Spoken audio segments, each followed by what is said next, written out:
Chapter 32. The Battle of Mu'tah. Mu'tah is located to the south of Lake Galilee, 50 kilometers from the city of Jerusalem. At the beginning of the 8th year after the emigration, 629 AD, Prophet Muhammad sent Harith ibn Umayr with a letter of invitation to Islam to the provincial governor of Busra, under the Byzantine Empire. As the Prophet's envoy passed through the lands of the Ghassanid Christian king, Shurabil ibn Amr, he was killed by the latter. Harith ibn Umayr is the only envoy of Prophet Muhammad to have been killed. As a result of this blatant violation of international law stipulating immunity for emissaries and envoys, Prophet Muhammad organized a force of 3,000 and appointed Zayd ibn Harith as commander. He then commanded that Ja'far ibn Abi Talib would take command in the event of Zayd's being killed.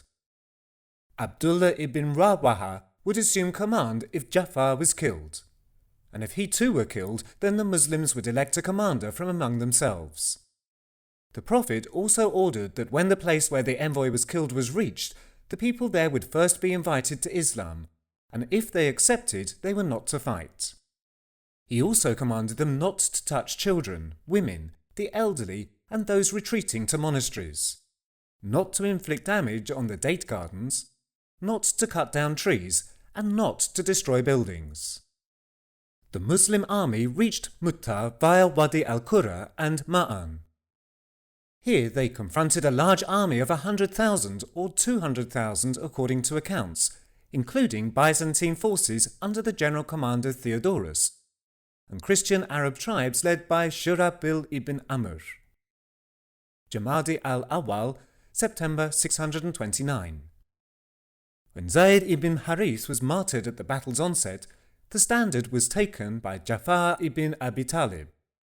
Losing his right hand, Ja'far held the standard with his left, and when that too was cut off, he held the standard between his arms and his chest, but was however martyred at the stroke of a spear. When Abdullah ibn Rawaha, who thereafter assumed command, was also martyred, the standard was entrusted to Khalid ibn Walid. According to narration, at the time in which these events were unfolding at Mu'tah, Prophet Muhammad, sitting in the Prophet's mosque with his companions, related to them the developments on the battlefield, recounting the fall of the commanders one after the other.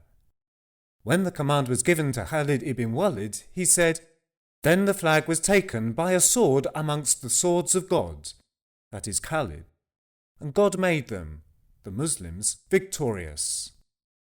Changing the troops on the right flank to the left and the left flank to the right, bringing forth the rearguard and sending the vanguard troops to the rear, Khalid gave the impression that reinforcements had arrived.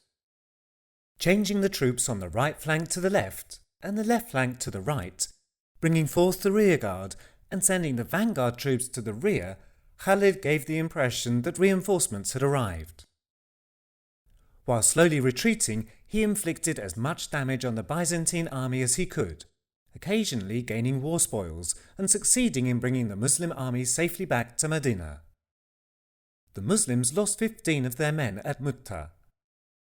Prophet Muhammad shed tears for these martyrs, but forbade lamenting and wailing.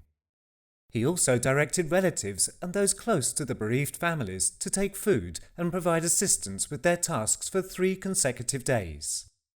He himself sent food to the house of his paternal cousin Ja'far for 3 days, and later took Ja'far's children in his care, assuming their upbringing and care.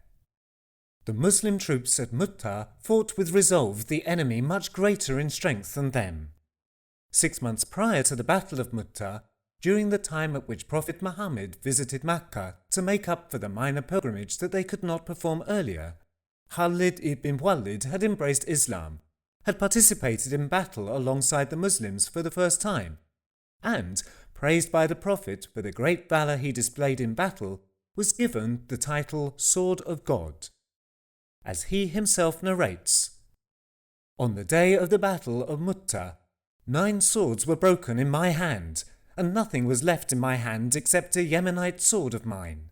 Also participating in the battle, Abdullah ibn Umar and his friends stated that they counted more than 50 sword, arrow and spear wounds on Ja'far ibn Abi Talib's chest. the Prophet announced that Ja'far would be two-winged in paradise in return for the two hands he had lost. Hence, thereafter, he was called Ja'far al-Tayyar, the Great Flyer.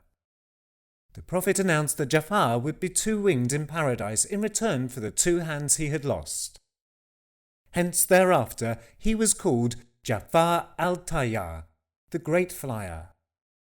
Despite its status as a military expedition in which Prophet Muhammad did not take part, Sariyah, the Battle of Mu'tah, has been referred to in certain sources as Ghazwa, the term given to military expeditions in which the Prophet took part, most probably because of its size, importance, and due to it being a pitched battle. With this battle, the Muslim army confronted one of the greatest empires of the day, the Byzantine army, for the very first time. The Muslim army's retreat to Medina without greater losses in the face of an army much more superior in terms of numbers and strength must be regarded as a success. Professor Mustafa Faida explains the importance of this battle from the perspective of the Muslims as follows. By means of the Battle of Mu'tah, Khalid and the Muslims gained an opportunity to familiarize themselves much more closely with the Byzantine forces, their style of warfare, their tactics and their weapons. The benefit of this lived experience is to be seen in the battles fought against the Byzantine army, first and foremost the Battle of Yarmouk. Moreover, Arabs in the regions of Syria and Palestine witnessed the Muslims' belief, bravery and chivalry, and became acquainted with this new religion and its adherents.